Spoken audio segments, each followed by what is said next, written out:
Well guys, I hope you liked this awesome flight in San Martin. At this time I was able to capture Bravo Eugenia. This is a yacht built by Oceanco for Jerry Jones, the owner of the Dallas Cowboys. This is a multi-million-dollar yacht and it's beautiful. It's a shame that it was not set up for travel. It was just sitting there, probably waiting for the owner.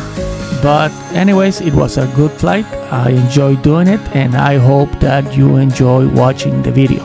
So again, I'm going to remind you to please leave comments and always a thumbs up if you think that the video deserves it. So for now, thanks for watching and I will see you with another awesome video coming up next, one that is gonna be amazing.